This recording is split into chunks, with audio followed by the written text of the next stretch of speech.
चुनाव लड़ रही थी लोकसभा का, तो बोला था कि मैंने अपना कैंसर का इलाज गाय के गोमूत्र और गोबर से किया है। तब लखनऊ के डॉक्टर ने बताया था कि नहीं वो झूठ बोल रहे हैं, उनका इलाज लखनऊ में हुआ है। तो ये लोग ही झूठ बोलते हैं जनता को गुमराह करने के लिए, साइंस का अपमान कर रहे हैं। इस देश के प्रधानमंत्री मतलब इस देश के गृह मंत्री को चाहिए कि ऐसे सांसदों को तुरंत बर्खास्त करे और गिरफ्तार करवा के। आप साइंस का अपमान कर रहे हो, डॉक्टरों का अपमान कर रहे हो, इस देश में त्राही त्राही मचा है और ये नौटंकी कर रहे हैं। हर उस नेता का जो साइंस का अपमान कर रहा है, जो जनता को अंधविश्वास पाखंड की ओर ले जा रहा है, उसको गिरफ्तार करवाना चाहिए। लेकिन ये उन्हीं के बाप हैं, अंधविश्वास वाले लोग हैं, अंधविश्वास पाखंड फैलाने वाले मनुवादी दक्षिणपंथी लोग हैं, तो देश को बर्बादी तो करेंगे, बढ़ावा देते हैं। ये लोग तो कहते हैं कि हमने हाथी का सर काट के इंसान के उस पे बॉडी पे लगा दिया, गणेश जी बना दिए, ना सर्जरी करी है। सही बोलते हैं आप, लेकिन अगर जरा से भी आंख खोल कर देखे तो सर कटा कहाँ से, जुड़ा कहाँ से? एक समझदार इंसान देख सकता है कहाँ से कटा, कहाँ से जुड़ा। थी अंधभक्तों और मूर्खों को, अनपढ़ गवारों को जाने दीजिए। हमें विज्ञान के आधार पर चलना है, हमें साइंस को सम्मान पूर्वक, साइंस के सिद्धांतों को मान के चलना है। देखिए, महामारी बहुत भयावह रूप में है, ये बहुत दुखद है कि इस देश की सरकार नाकाम है। और जिन नेता सांसदों की बात करते हैं, उनका जन्म ही इसी बात के लिए किया गया है पार्टी में, मतलब लाया ही गया है कि वो अंधविश्वास फैलाए, पाखंड फैलाएं, जनता को मूर्ख बनाएं। और अंधविश्वास का जन्म होता है जब शिक्षा नहीं होती, तो मतलब अज्ञानता से अंधविश्वास का जन्म होता है। तो वो लोग देश को अंधविश्वास के राह पे ही ले जाना चाहते हैं। देश को अनपढ़ गवार देश है तो उसको और आगे बढ़ाना चाहते हैं। और ये जिस प्रकार से जिस सांसद ने ऐसा कहा, बहुत ही दुर्भाग्यपूर्वक बयान है। ये लोग हमारे देश के वैज्ञानिकों का और जो डॉक्टर्स हैं पूर्ण रूप से साइंस का अपमान कर रहे हैं। मतलब किसान, ये बहुत दुख की बात है कि ये तानाशाही सरकार किसानों की बात नहीं मान रही। बात करें कि दुनिया की सबसे बड़ा लोकतांत्रिक मुल्क है हमारा, और दुनिया की सबसे बड़ी लोकतांत्रिक मतलब पार्टी का दम भरती है। लोकतंत्र नाम का इनके यहाँ पे जीरो है, और देश की जनता जब सड़कों पर है तो उनकी एक भी बात नहीं सुनती है।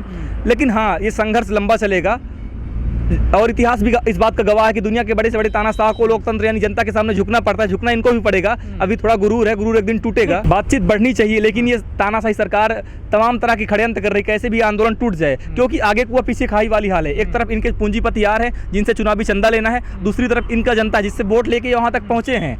लेकिन आप लोग कहते हैं कि सरकार आंदोलन को तोड़ने की पूरी कोशिश कर रही है। सरकार चाहती तो कब का को तोड़ देती है आंदोलन। नहीं, चाहती तो बहुत है, प्रयास भी बहुत किया, लेकिन तोड़ ही नहीं पाई। ऐसा नहीं कि इतना आसान नहीं होता तोड़ना, तोड़ने का बहुत प्रयास किया लेकिन तोड़ नहीं पाए। हाँ, कई लोग कह रहे हैं कि 26 तारीख को 6 महीने पूरे हो जाएंगे इस आंदोलन को। खासकर राकेश टिकैत जी ने कहा कि हम काला दिवस मनाएंगे। बिल्कुल बिल्कुल। लेकिन दूसरा ग्रुप कह रहा है कि हम 27 को काला दिवस मनाएंगे। देखिए, ये तो दोनों ग्रुप की बात, मेरे को पता नहीं चली कौन सी ग्रुप की बात हो रही है। मुझे लगता है कि अगर ऐसा हो तो ये थोड़ा सा गलत है। दोनों लोग अपने सुधार लें और 26 नवंबर हो सके तो आप किसान एकता मोर्चा जो बोले उसी को कर ले तो सही रहेगा। 26 तारीख को सरकार ने भी 7 साल हो रहे हैं। बिल्कुल बिल्कुल, क्योंकि 26 नवंबर से इस आंदोलन की शुरुआत हुई थी, तो 26 तारीख को ही पूरा होगा। तो 26 तारीख को 6 महीना पूरा हो रहा है, तो 26 तारीख को करना चाहिए, ज़्यादा उचित रहेगा हमारे हिसाब से। 26 तारीख के बाद आंदोलन तेज होगा? बिल्कुल तेज होगा। आंदोलन तो आज भी तेज है। आप देखेंगे कल कितनी भयंकर बरसात हुई, लेकिन एक भी किसान कहीं हिला नहीं। सारे लंगर सुव्यवस्थित चल रहे थे, सबको खाना पानी मिल रहा था। आज भी बस सब लोग सुबह उठे, अपना बिस्तर वगैरह सुखवा रहे हैं और आंदोलन चलता रहेगा। आंदोलन जैसे लेकिन जो हिसार की घटना हुई है तब से देखा जा रहा है किसानों में कहीं ना कहीं एक गुस्सा है। बिल्कुल, ऐसी घटनाओं को कैसे देखना? ये बहुत दुखद है। सरकार, बात यह है कि मैंने देखा एक न्यूज़ चैनल में कि किसानों ने पुलिस पे लाठीचार्ज किया, किसान उग्र हो गए। मतलब हद है। लाठी पुलिस के हाथ में, बंदूक पुलिस के हाथ में, वाटर कैनन उसके पास, गोला वो चला रहे हैं, उग्र किसान हो जा रहे हैं। तो ये इस देश में आपस में लड़ाने की साजिश है कि किसान उग्र हो रहे हैं, मतलब किसानों को बदनाम करने की साजिश है। बहुत दुखद है। सरकार को ऐसा नहीं करना चाहिए। इस देश का नागरिक है, इस देश में कोई राजा और प्रजा तो है नहीं, लोकतंत्र में सब नागरिक हैं, सबका समान अधिकार है। सरकार को ऐसा नहीं करना चाहिए, उनकी बात को मानना चाहिए। लेकिन तानाशाही सरकार है, लाख प्रयास करे उनको तोड़ने की, उनको मारने की, लेकिन आप देखेंगे ब्रिटिश सरकार की करती थी। इसी तरह से लोगों का, क्रांतिकारियों का दमन करती थी। एक दिन ऐसा आएगा कि जब उनको झुकना पड़ा, जब वो चले गए, बाहर से आए थे, 200 साल राज किए, 90 साल के संघर्ष के बाद गए, इनको भी जाना पड़ेगा, थोड़ा समय लगेगा। लेकिन लंबा कौन खींच रहा है आंदोलन को? किसान खींच रहे हैं या सरकार? सरकार खींच रही। किसान तो चाहते हैं हमारी बात आज पूरा, जो हम लोग आज चले जाएं खुशी खुशी, क्या दिक्कत है? अब कल की रात बताएं, पूरा बिस्तर भीग गया था, हम लोग कैसे पाँव सकेल के सोते रहे, रात बिताए जैसे तैसे। तो ये तो नहीं चाहते हैं। सरकार तो कह रही है ना संशोधन करने के लिए तैयार है। भाई साहब, सरकार संशोधन कर रही है, आप बोल रहे थे वही संशोधन करेगी कि डीएपी का रेट था 1200 रुपये, 1219 किया, 1900 से 23 किया, उसके बाद 1200 कर दिया। यही हाल है कि तुम मेरे को पैसा दे दो और फिर मैं तुम्हारा पैसा लौटा दूंगा।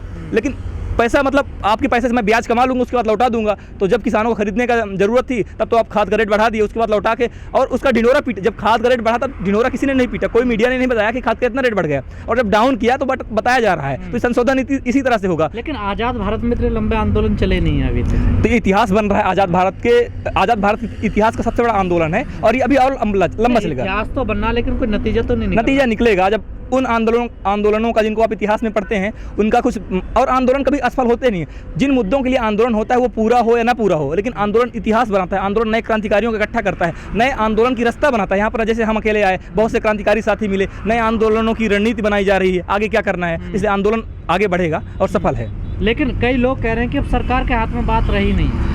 सरकार के हाथ में बात बिल्कुल सही नहीं, सरकार, अब तो बात जनता के हाथ में है। सरकार के अगर हाथ में बात होती तो सरकार मना लेती, लेकिन अब सरकार जब मान ही नहीं रही। आप देखेंगे कृषि मंत्री नरेंद्र सिंह तोमर को अपने क्षेत्र मुरैना गए थे, वहाँ पे किसानों ने उनको सड़क पे घेर लिया, उनको काला झंडा दिखा, उनसे बात किया तो बोलते हैं कि देखेंगे। क्या देखेंगे? नरेंद्र सिंह तोमर बोलेंगे हम किसान के बेटे हैं, लेकिन कुछ करते ही नहीं है। तो इस देश में अब सरकार किसानों की होगी, किसानों के हाथ में ताकत होगी, कमेरा के हाथ में ताकत होगी, गरीब किसान मजदूरों के हाथ में ताकत होगी, और वो फैसला करेंगे, वो अपनी सरकार बनाएंगे। पर वो तो सिस्टम में जाना नहीं चाहते ना। नहीं, ऐसा नहीं कि जाना नहीं चाहते, उनको जाने तो चैलेंज करेंगे कि आइए चुनाव लड़िए और सिस्टम में आइए, फिर सुधारिए। बिल्कुल बिल्कुल, चुनाव लड़े ईवीएम से, और ईवीएम में पता है कौन लुटाई कर रहा है, और इस देश में चुनाव कितना महंगा क्यों किया जा रहा है। जिसके पास पैसा होगा वही तो इस महंगाई के दौर में चुनाव लड़ पाएगा। इसीलिए हम लोग इस बात का भी विरोध करते हैं कि चुनाव इतना महंगा नहीं होना चाहिए। नहीं, आप ईवीएम का ठीकरा फोड़ते हैं। बंगाल में क्या हुआ? देखिए, ये जो नरेंद्र मोदी सरकार है, ये राज्यों को कभी मरोड़ सकती है। दिल्ली में क्या हुआ अभी कि गवर्नर को पूरी शक्ति दे दी, एलजी को। ऐसे जिस दिन इसका मन होगा सभी राज्यों की ताकत पूरे गवर्नर को दे देगी। और ये नहीं, कोई दिल्ली में कोई पहली बार थोड़ा ही हुआ है ऐसा संशोधन, ये तो लगातार होते ना संशोधन हो रहा है। एक दिन इसी बात पे ऐसा करेगी कि पूरे राज्यों की शक्ति को छीन लेगी। और ये देखिए, केंद्र की, इनका मेन फोकस केंद्र की सत्ता कायम रखना है। केंद्र में अपनी ताकत नहीं गंवाएंगे, हरदम केंद्र पे सीमित केंद्र की सत्ता में काबिज रहेंगे। लेकिन जब से बंगाल में सरकार बनी है ममता बनर्जी, तब से विवादों में घिरी है। कभी वहाँ हिंसा हो रही है, अब उसके मंत्री जेल जा रहे हैं। हिंसा तो तब हुई थी जब तक ममता बनर्जी ने शपथ नहीं ली। इसका मतलब जिम्मेदारी वहाँ के चुनाव आयोग और गृह मंत्री की थी। अब वर्तमान समय में हिंसा नहीं हो रही। जो उनके मतलब 2 मंत्री 2 विधायकों पे कार्रवाई हुई, वो पुराना केस था। उसमें 6 लोग थे, एक मुकुल राय और एक ये क्या बोलते हैं सिबंदी अधिकारी। लेकिन ये वॉशिंग मशीन में घुस गए तो धुल गए, इधर से घुसा भ्रष्टाचारी, उधर से निकल गया सदाचारी। तो उनके ऊपर केस नहीं हो गई, गलत बात है।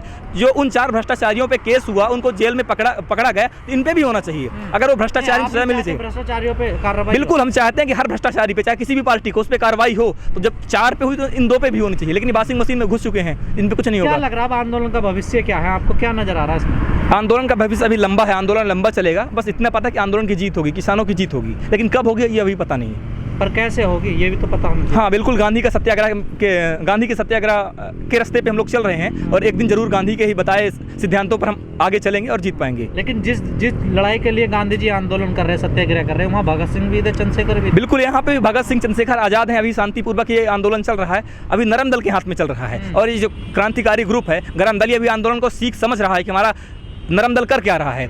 जब बात बिगड़ेगी नहीं, जब ये होगा कि अब सिर्फ नरम दल से काम नहीं हो पाएगा, तब वो अलग तरीके से जाएगा, गरम दल नेतृत्व करेगा। गरम दल मतलब इसके पैरेलल चलेगा। और जिस प्रकार भगत सिंह का संगठन था, तमाम तरह के संगठन, क्रांतिकारी संगठन आगे आएंगे और इन गूंगी बहरी संसदों को, नेता मंत्रियों को जगाएंगे, इस देश को क्रांति की राह पे ले जाएंगे।